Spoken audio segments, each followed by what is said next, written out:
এসে বলছে বাবা তুমি কি ভাবছো? বলছে জানিস বাবা, গুরুদেব আজকে আমাদের গৃহে মধ্যাহ্নে সেবা করবে, তিনি একটু ঘি খেতে চেয়েছে, কিন্তু কোথায় পাই বল?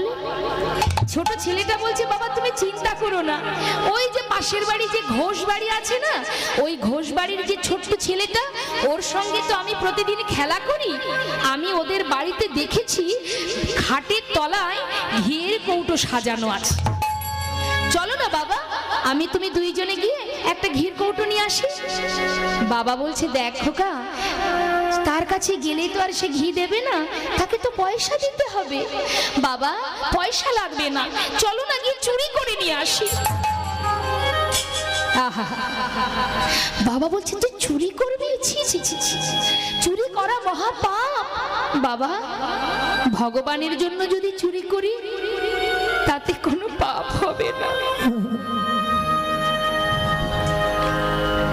বাবা চিন্তা করছে ছেলে তো ঠিকই বলেছে, ভগবানের সেবার জন্য চুরি করব, আমার তো সামর্থ্য নেই।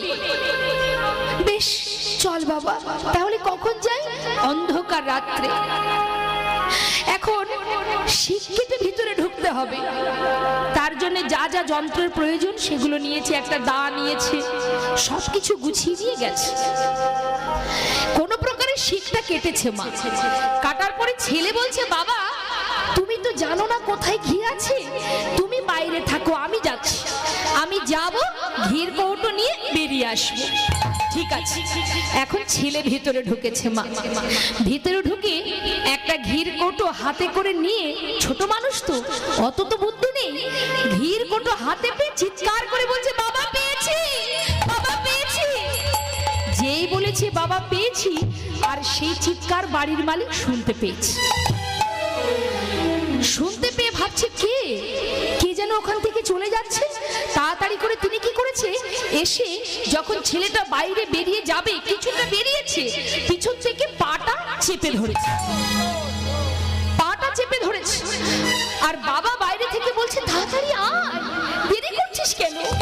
বাবা আমি যেতে পারছি না, কে যেন আমার পাটা চেপে ধরেছে, তাড়াতাড়ি বেরিয়ে আয় বাবা। বেরোতে পারছে না, বলছে বাবা আমি আর পারছি না, কে যেন আমাকে ধরে রেখেছে। বাবা তুমি এক কাজ করো, বেশি দেরি করো না, যাতে সবাই আমাকে চিনতে না পারে, তুমি তাড়াতাড়ি তোমার হাতে যে দাটা আছে ওই দা দিয়ে আমার মুন্ডুটা কেটে নিয়ে চলে যাও। পারছে না, কিন্তু লজ্জার ব্যাপার, দিনের আলোয় সবাই যদি দেখতে পায়, বিলম্ব না করে গুরু সেবা দেবে বলে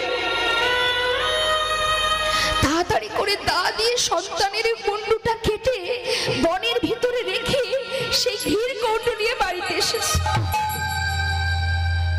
সুন্দর করে রন্ধন করে গুরুদেবের সেবা দিচ্ছে। গুরুদেব বলছে কি রে, সেবা করার সময় সবাই একসঙ্গে বসে সেবা করব, তোরা দুইজনে আছিস, তোর ছেলেটা কোথায়? মনে মনে বলছে গুরুদেব কেন মনে করে দিলে, মনে করে দিলে, তুমি মনে করে দিলে, কেন মনে করে দিলে, ভুলেছিলাম ভালো ছিল, কেন মনে করে দিলে, ভুলেছিলাম ভালো ছিল, কেন মনে করে দিলে। কি হয়েছে আমায় খুলে বল বাবা। আপনাকে সেবা দেওয়ার জন্য কোথাও কিছু না পেয়ে অবশেষে চুরি করতে গিয়ে ধরা পড়ে নিজের সন্তানের মুন্ডুটা কেটে আমি বনে রেখে এসেছি। কি বললি? তাড়াতাড়ি নিয়ে আয়, নিয়ে আয় তোর সন্তানের মুন্ডুটা নিয়ে আয়। সেই মুন্ডুটা নিয়ে যখন এসেছে, এদিকে দিনের আলোয় সবাই চিন্তা করছে সেই কাটা দেহটা দেখে যে কার সন্তান, কে করেছে এমন কাজ। লোকে লোকারণ্য। গুরুদেব সেই কাটা মুন্ডুটা নিয়ে সেই দেহের পাশে সে মুন্ডুটা একত্রিত করে প্রভুকে স্মরণ করে বলছে, হে দয়াময়, যদি আমি সদ্গুরু হয়ে থাকি, আমার শিষ্য যদি সৎ হয়ে থাকে, এতদিনের ভজন আমার সেটা আমি বিফলে যেতে দেব না। আমি তার অঙ্গে গঙ্গার জল ছিটাবো, তুমি তার প্রাণ ফিরিয়ে দেবে। পুনরায় সেই সন্তান প্রাণ ফিরে পায়। এই হচ্ছে সদ্গুরু, এই হলো ভক্তি মা। ভক্তি ছাড়া ভগবানকে লাভ করা যায় না। আর অসৎ গুরু তার অসৎ শিষ্যই হয়। এর মধ্যেই বলি, গুরু এসেছে শিষ্যর বাড়িতে। এখন শিষ্যের বাড়িতে শিষ্য একটা বেগুন গাছ লাগিয়েছে। বেগুন গাছে একটা বেগুন হয়েছে। এখন তার গিন্নি বলছে, হ্যাঁ গো, কত সুন্দর বেগুন হয়েছে, একদিন বেগুনটা তুলে ভেজে তো আমরা তিনজনে খেতে পারি। তা বলছে আর একটু বড় হোক, একসঙ্গে বেশি করে একটু বড় হলে খাওয়া যাবে। ভালো কথা। এখন হঠাৎ গুরুদেব এসে উপস্থিত। আসবা মাত্রই সেই বেগুন গাছে চোখ গেছে। যেই না বেগুনটা দেখেছে, ঘরে বসবা মাত্রই বলছে, গুরুদেব কি আপনার জন্য সেবার ব্যবস্থা হবে? গুরুদেব বলছে, যা করবি কর বাবা। আসবার সময় তোর ঘরে সামনে দেখলাম একটা বেগুন গাছে বেগুন হয়েছে, তা যা করবি কর, তার সঙ্গে বেগুনটা ভেজে দিস। শিষ্য চিন্তা করছে, হায় হায়, কত স্বাদ করে বেগুন গাছটার বেগুনটা রেখেছি, তিনজনে মিলে খাবো, সেই দিকে গুরুদেবের নজর চলে গেল। এত কিছু থাকতে বেগুনে নজর, যেভাবেই হোক বেগুনটাকে বাঁচাতে হবে। তাড়াতাড়ি করে ভিতরে ঘরে গিয়ে গিন্নিকে বলছে, হ্যাঁ গো, ওই বেগুনে নজর গেছে গুরুদেবের, কি করা যায়?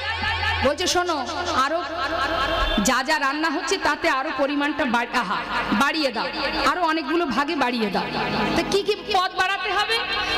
কিছুক্ষণ পরে সে বলছে, গুরুদেব আপনার মেয়ে বলল ওই ছানার পনিরের রসা করবে, একটু মিষ্টান্ন করবে, ডাল হবে, সবজি ডাল মানে ভেজ ডাল হবে, তারপরে কিছু ভাজাভুজি হবে। আহা হা, ঠিক আছে করছিস, কর না, কিন্তু বেগুনটা ভাজতে যেন ভুলিস না। চিন্তা করছি, এত কিছু পদ বললাম, তাতেও সে বেগুনের দিকে লক্ষ্য। ঠিক আছে গুরুদেব, দেখি আপনার মেয়ের সাথে কথা বলে আসি।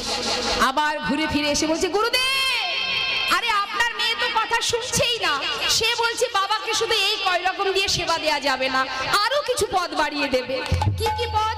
ওই শুনলাম নাকি পাঁপড় দিয়ে আলু দিয়ে রসা করবে, আবার পুষ্পান্ন করবে, আবার চাটনি হবে। আরে বাবা, এত কিছু দরকার ছিল কি?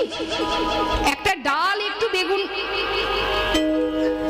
মানে একটা ডাল আলু সিদ্ধ আর বেগুনটা ভেজে দিলেই তো হয়। শিষ্য চিন্তা করছে, নড়ে চড়ে বেগুনের দিকে লক্ষ্য, এত কিছু আইটেম করছি তবুও হচ্ছে না, সেই বেগুন। ঠিক আছে, গিন্নিকে গিয়ে বলছে, শোনো, হবে না, গুরুদেবের বেগুন খেয়ে তবেই যাবে। বলি, শোনো, এই দেখো, মনে করো গুরু খেলেও খেয়েছে, গরুতে খেলেও খেয়েছে। যেমন শিষ্য মানে যেমন গুরু তার তেমন শিষ্য মা। হরি বল, হরি বল। তা ভক্তি ছাড়া তো ভগবানকে পাওয়া যায় না, যায় কি? আজ ভক্তি রজ্জু দিয়ে ছোট ছোট বালক তারা প্রভুকে বেঁধে ফেলেছে। এখন নিতাই চাঁদ তিনি কি করেছেন, দূর থেকে দেখছে নিমাই বসে আছে, চিন্তা করছে নিমাই যেখানে বসে আছে ওখান থেকে উঠবার ক্ষমতা ওর নেই, কারণ যেখানে হরিনাম সেখানেই আমার নিমাই। তিনি কি করেছে, বেশ কিছুটা দূরে গাছের আড়ালে দাঁড়িয়ে আছে, আর মনে মনে ভাবছে ওই ছোট ছোট বালক যখন আমার দিকে তাকাবে, ওদেরকে কাছে ডেকে নিয়ে আমি ওদের দিয়ে আমার যে ইচ্ছা, কি ইচ্ছা, নিমাইকে বৃন্দাবনে যেতে দেব না, নবদ্বীপে ফিরিয়ে নিয়ে যাব। এখন নিতাই চাঁদ গাছের ডালে আড়ালে দাঁড়িয়ে আছে, আর ছোট ছোট শিশু তারা ঘুরে ঘুরে নাম করছে। নাম করতে করতে করতে হঠাৎ নিত্যানন্দ প্রভুর চোখে চোখ পড়ে গেছে। আর নিত্যানন্দ প্রভুর চোখ দুটো একটু বড় আর লাল, কারণ ইনি তো শঙ্কর্ষণ বলরাম। এখন দেখে ভয়ে ভীত ক্যাবলা, দেখ দেখ দেখ দেখ ওই দেখ এই একটা আগুন জ্বালা মানুষ, আবার গাছের আরে ওই দেখ আর একটা আগুন জ্বালা মানুষ, আবার বড় বড় চোখ। আমার মনে হয় এই মানুষটা ভালো, কিন্তু ওই মানুষটা মোটেও ভালো নয়। হ্যাঁ রে, বিড়বিড়ে বলছে, আমার মনে হয় কি জানিস, ছেলে ধরায় এসেছে, ছেলে ধরায় এসেছে, ধরে নিয়ে যাবে বলে ছেলে ধরায় এসেছে, ধরে নিয়ে যাবে বলে ছেলে ধরায় এসেছে। ঠিক ছেলে ধরা। আমরা বলি না আমাদের বাচ্চাদের, বাবা দিনের বেলা রাস্তায় যাবি না কেন, ছেলে ধরা ধরে নিয়ে যাবে। এখন ওরাও জানে যে ছেলে ধরা, বলছে এই ওই দেখ ইশারা করে ডাকছে, মানে নিত্যানন্দ প্রভু ডাকছে, তো কাছে ডাকছে, আর ওরা ভয়ে বলছে ক্যাবলা যা, যাবি না? এই তুই যা। না বাবা আমিও যাবো না। এই যা। আমারও ভয় পাচ্ছে। ক্যাবলা বলছে আমি যাব না, আমার মায়ের একমাত্র ছেলে, আমি ধরে নিয়ে গেলে মা কাঁদবে না? বলছি বাবা নাম ক্যাবলা হলে কি হবে, বুদ্ধির বেলায় 16 আনা আছে। বলছে এই যাবি না? না। এখন মাঝখানে একজন আছে যার নাম নিধিরাম সর্দার, কথা আছে না, ঢাল নেই তরোয়াল নেই, নিধিরাম সর্দার। এখন নিধিরাম বলছে কাউকে যেতে হবে না, একটা কাজ কর, আমাদের গলায় যে গামছাগুলো আছে না, সবার গামছা একটার সঙ্গে আরেকটা ভালো করে বাঁধ।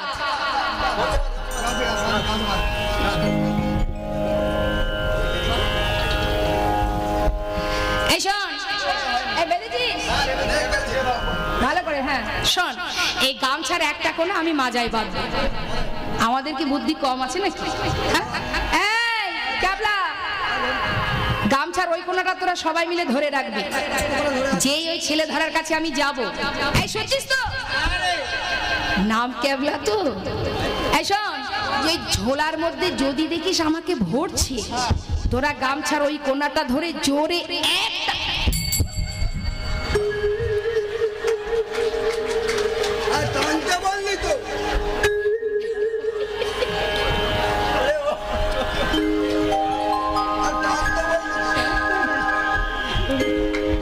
আচ্ছা দেখেছেন মা, টানতে বলেছি আমি, বলেছি যখন ঝোলার মধ্যে আমাকে ভরবে তখন টান। আরে আগে বলবি তো।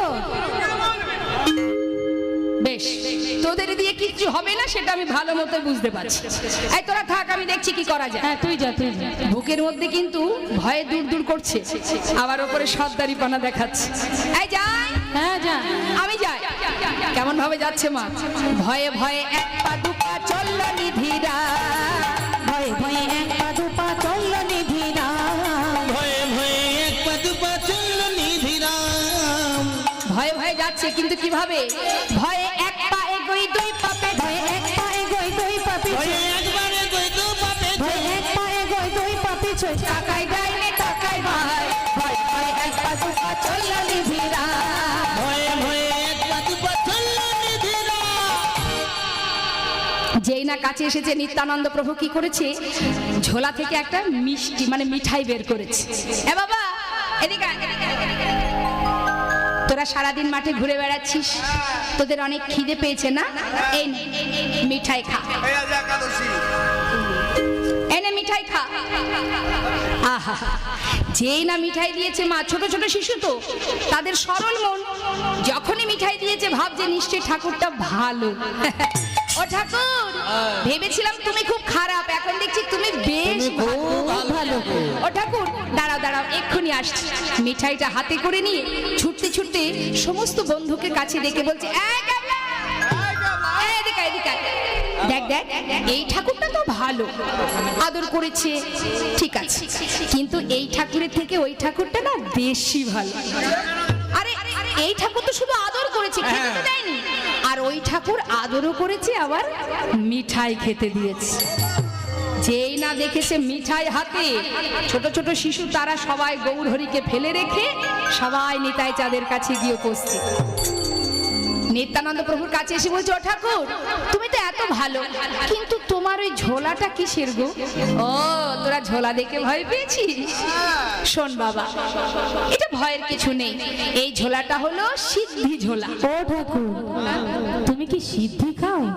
আরে না, সে সিদ্ধি নয়, মানে এই ঝোলা, এই ঝোলার কাছে যে যা চায় সে তাই পায়। ও আচ্ছা, জাদু ঝোলা। হ্যাঁ, জাদু ঝোলা। সরল মন তো মা, বলছে যা চাই তাই পায়, তার মানে জাদু ঝোলা। বল তোরা কি খাবি? যা চাইবি আমি তোদের তাই দেব। ছোট ছোট শিশু বলছি, তোমার ঝোলার কাছে যা চাইবো তাই পাবো?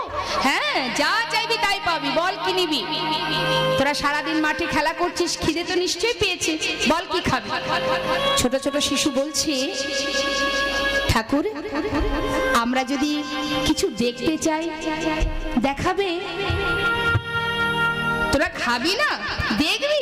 আচ্ছা বেশ, বল কি দেখবি? দেখুন মা, তারা বয়সে ছোট হতে পারে, মনটা কত বড় দেখুন, চাওয়াটা কত বড়। তাদের মতো শিশু, তারা তো নানা কিছু খেতে চাইতো, কিচ্ছু না চেয়ে বলছে, ঠাকুর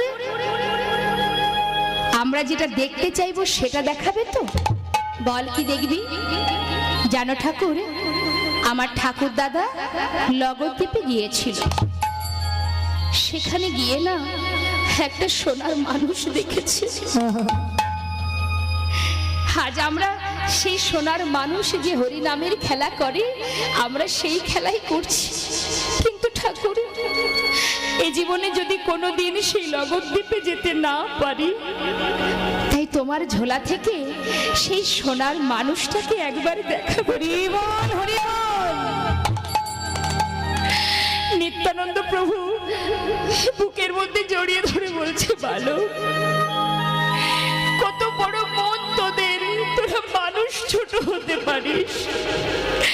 এত কিছু খাওয়ার ছিল, তা না যে তোরা সোনার মানুষ দেখতে চাস। বেশ, দেখাবো বাবা, তোদেরকে সোনার মানুষ আমি দেখাবো, কিন্তু আমার একটা কাজ করে দিবি। বলো ঠাকুর, যে মানুষটা তোদের মাঝখানে বসে হরিনাম শুনছে, ওই মানুষটি যদি তোদের কাছে বৃন্দাবনের পথ জানতে চায়, তোরা বৃন্দাবনের পথটা না দেখিয়ে শান্তিপুরের পথটা দেখিয়ে দিবি বাবা।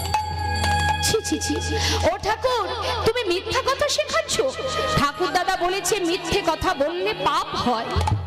ঠিকই বলেছে, মিথ্যা কথা বললে পাপ হয়, কিন্তু বাবা আজকের এই উপকারের জন্য যদি কোনো পাপ হয়ে থাকে, আমি কথা দিচ্ছি তোদের সমস্ত পাপ আমি নিয়ে নেব। আমার এইটুকু উপকার করে দে। বেশ, কিন্তু ঠাকুর তোমার কথা আমি রাখবো, কিন্তু আমাদের কথা রাখো, সেই মানুষটাকে দেখাও। ভালো, তোরা তো শিশু, তাই তাকে দেখেও চিনতে পারিসনি। শুনবি, দেখবি সেই মানুষটাকে, যে মানুষটি তোদের মাঝখানে বসে হরিনাম শ্রবণ করছে, যাকে ঘিরে তোরা সময় হরিনাম গাইছিস, ওই সেই সোনার মানুষ নদিয়ার চাঁদ সোনার হরিবল হরিবল। ছোট ছোট বালক বলছে, ঠাকুর তুমি কত ভালো, আজ যদি তুমি না দেখাতে আমরা কোনোদিন চিনতে পারতাম না। আমরা তোমার চরণে একটু প্রণাম করব। সমস্ত শিশু নিতাই চাঁদের চরণে প্রণাম করে যেই না গৌরহরির কাছে এসে দাঁড়িয়েছে, মা গৌরহরি বলছে, বালো কোথায় ছিলি তোরা এত সময়? আমার কাছে আয়। হ্যাঁ রে বাবা, আমায় একটা কথা বলবি? কি জানিস বাবা, আমি বৃন্দাবনে যাব, তোরা বলতে পারিস বৃন্দাবনের পথ কোনটি? ও ঠাকুর তুমি বৃন্দাবনে যাবে? দাঁড়াও দাঁড়াও দাঁড়াও, নিত্যানন্দ প্রভুর কথা কিন্তু মাথায় আছে মা।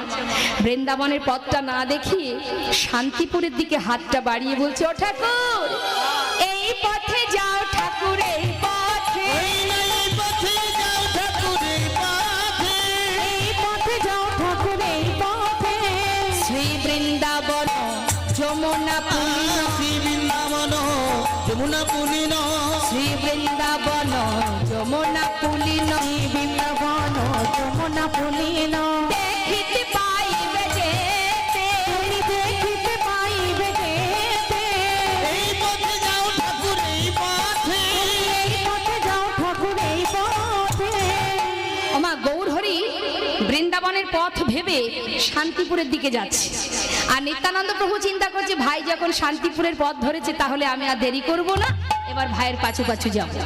পিছন দিক থেকে যাচ্ছে নিতাই চাঁদ আর দূর থেকে ভাইকে দেখে বলছে ওই তো আমার নিমাই, ওই দেখা যায় আমার নিমাই। ওকে যা ওকে যা ওকে যাই ওকে যাই ওকে যা ওকে যা ওকে যাই ওকে ওই বুঝি আমার গোরা রায়কে যায় ওকে যাই ওই বুঝি আমার গোরা রায়কে যায় যেই না বলেছে ওই বুঝি গোরা রায়, গৌরহরি কথাটা কানে শুনেছে, মনে মনে চিন্তা করছে ও নিশ্চয়ই কেউ আমাকে পিছনে ধরতে আসছে। তাই গৌরহরি চিৎকার করে বলছে ধরতে আমায় পারবে না গো, ধরতে আমায় পারবে না গো। না না ধরতে আমার পারিবে না গো যাব মধুর বৃন্দাবন ধরতে আমায় পারবে না গো ধরতে আমায় পারবে না গো যাব মধু বৃন্দাবন বলছে ধরতে আমায় পারবে না, আমি বৃন্দাবনে যাব। সেখানে গিয়ে কি দেখবো? যেথায় শ্যাম সুন্দর মদন মোহন, এথায় শ্যাম সুন্দর মদন মোহন করে মুরলী বাদন, যমুনা পুলিনে বৃন্দাবন। ধরতে আমার বেনা না না, ধরতে আমার পারিবে না কেউ না না ধরতে আমার পারিবে না কেউ যাব বৃন্দাবনে ওমা নিত্যানন্দ চিন্তা করছে যে নিমাই যেভাবে যাচ্ছে পিছনে পিছনে গেলে হবে না, নিমাইয়ের সামনে গিয়ে দাঁড়াতে হবে। এবার নিত্যানন্দ প্রভু ছুটতে ছুটতে যখনই নিমাইয়ের সামনে এসে দাঁড়িয়েছে, নিমাই বলছে কে কে তুমি? নিত্যানন্দ প্রভু বলছে ও নিমাই, 2 দিন সন্ন্যাসী হয়ে নিজের দাদাকে চিনতে পারছিস না? দাদা তুমি? হ্যাঁ তুমি কেন? তুমি তো শ্রীপাদে নিত্যানন্দ, হেথা কেন আগমন? শ্রীপাদে কহে তোর সঙ্গে। অনিমাই তুই বৃন্দাবনে যাচ্ছিস তাই ভাবলাম আমি আর ঘরে থেকে কি করব, তোর সঙ্গে যাব বৃন্দাবন। যাব বৃন্দাবন দাদা তুমি আমার সঙ্গে বৃন্দাবনে যাবে? বাবা বাবা জানো দাদা আমি না ঠিক পথ চিনি না, একটু যদি পথ দেখিয়ে নিয়ে যাও। আয় ভাই আয়, সঙ্গে করে নিয়ে যাচ্ছি। কোথায় গেছে মা? কালনার ঘাট, শান্তিপুরের ওই পারে। কালনার ঘাটে এসে বলছে নিমাই এই দেখ ভাই, চেয়ে দেখ যমুনা। যেই বলেছে চেয়ে দেখ যমুনা, গৌরহরি তোমা বৃন্দাবনের ভাবে বিভোর হয়ে আছে। 1 পা 2 পা করে জলে নেমেছে, জলে নেমে হাতে করে জল নিয়ে জিজ্ঞাসা করছে যমুনা এই কি তুমি সেই যমুনা প্রবাহিনী? যমুনা এই কি তুমি সেই যমুনা প্রবাহিনী? যমুনা এই কি তুমি সেই যমুনা প্রবাহিনী? ও যার বিশাল তার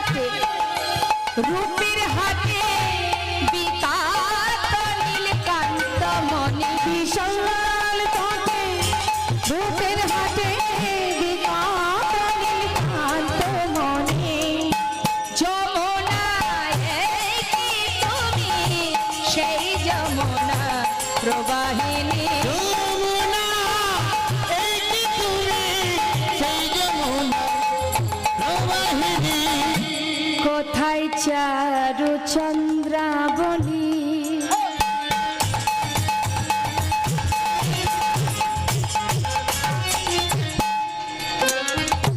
কোথায় বাসে জল কেলি বলে যমুনা যমুনা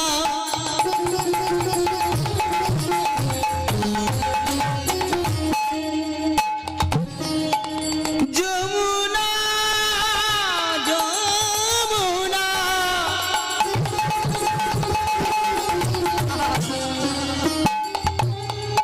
ওরে ও যমুনা তোর তীরে নির্গত করিতাম খেলা আমায় বলে দে রে হরিব ওরে ও যমুনা কোথায় চারু চন্দ্রাবলী কোথায় বাসে জল কেলি বলে কোথায় চারু চন্দা বলি কোথায় বা চলো কেলি রাজবিহার বংশীধারী রাজবিহারী বংশীধারী রাজবিহারী বংশীধারী রাজবিহারী বংশীধারী বামেতে রাইতি নদিনী হরি বল হরি বল হরি বল সেই যমুনা যমুনা এই যে তুমি এই যমুনা প্রবাহিনী যমুনা এই যে তুমি সেই যমুনা প্রবাহিনী গৌর হরি কি করেছে মা জলে ডুব দিয়ে বদনটা যে না তুলেছে দেখছে ওই পারে অদ্বৈত আচার্য প্রভু তাই না দেখে বলছে কি তুমি তো অদ্বৈতাচার্য